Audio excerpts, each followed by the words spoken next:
Тэгэхээр нэмэгдсэн өртгийн албан татвартай холбоотой асуудлууд нэлээд хөндөгдөж байна. Тэгээд мэдээж төгс шийдэл гэж байхгүй. Гэхдээ одоо жишээлбэл нэг том асуудлыг хөндмөр байна. Зандан шатар ерөнхий сайдын үед энэ буцаан олголтыг 5% болгосон. Одоо төсвийн орлого 1.6 их 80 дээр дутгах нь гэдэг энэ буцаан олголтыг болиулах гад байна гэдэг дээр хүмүүс эсэргүүцэж штэ. Тэр энэ дээр би бас байр сууриа илэрхийлгээд 5% буцаан олголтыг хэвээр хадгалсан зүйтэй юм болов уу гэсэн юм саналтай.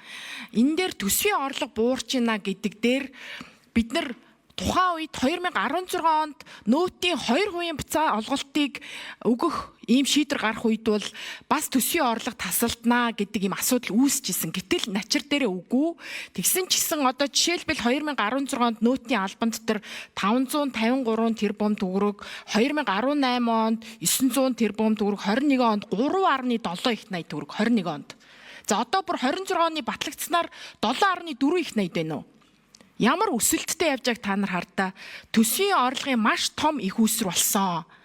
Тэр анх үүсгэсэн шалтгаан төдийгөөс өдий хүртэл явж байгаа хувьсэл энтриг бас эргэж хараад энэ 5% буцаан олголт чинь бага дунд орлоготой иргэдэд маш их юм төхөмтэй зүйл болоод ийна. Эдийн засгийн өсөлт гатсан, зогсон байдалтай, инфляц өсөх, хоёр оронтой тоолоо орох ийм өндөр магадaltaй байгаа үед энэ бага орлоготой иргэдэд дэмжих хэрэгтэй байна.